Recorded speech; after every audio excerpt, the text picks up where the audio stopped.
Un, dos, tres. ¡A la Madrid! القائد، الهداف، الشخصية، الحكومة، التاريخ، القدرات التهديفية، الأخلاق العالية، الذكاء، التمرير، الصناعة، التسجيل، كل شيء تحتاجه في مهاجم كرة القدم لدى الكريم أو لدى كريم بنزيما.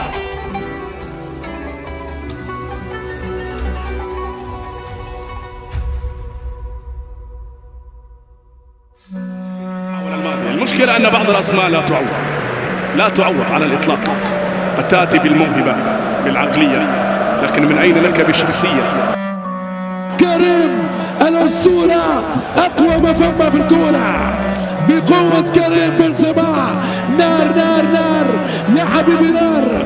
كريم حاكم الكورة في هذه الأوقات. سيد اللاعبين كريم بنزيما قلبه مدريد النابض. عاد معه الريال، عادت معه أهداف ريال مدريد. كريم بنزيما دائما ما يكون كريم على اسمه كريم بأهدافه وبما يفعل مع فريق ريال مدريد. كريم بنزيما مع جمهور ريال مدريد في الوقت الراهن.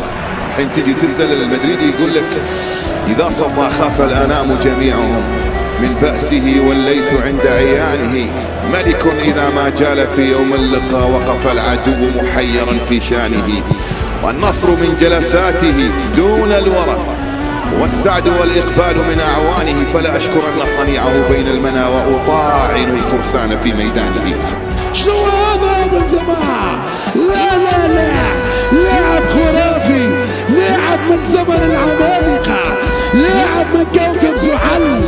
كريم بنزيما هو الحل. هذا هو المهاجم الفذ في العالم، نمبر 1 في العالم.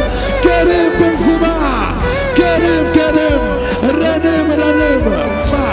شيء كبير كريم بنزيما من أفضل ما أنجبت الكرة العالمية، من أقوى ما رأينا كقلوب هجوم في العالم في تاريخ الكرة العالمية.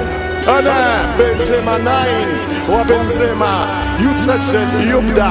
هو في رأيي من قاد الميرينجي للصراع على الواجهتين. أبطالك يا ليغا وأبطالك يا قارة العجوز. أشهد يا تاريخ، سجل يا تاريخ، أنا كريم بنزيما.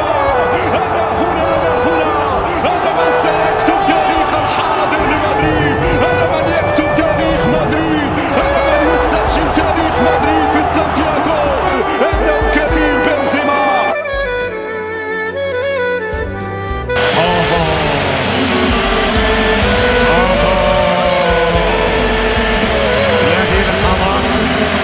يا هي لحظات الآن. شكرا على تلك الأيام التي لا تنسى. شكرا على كل قطرة عرق سالت تعبا وحبا. شكرا على الوفاء، شكرا على الكثير.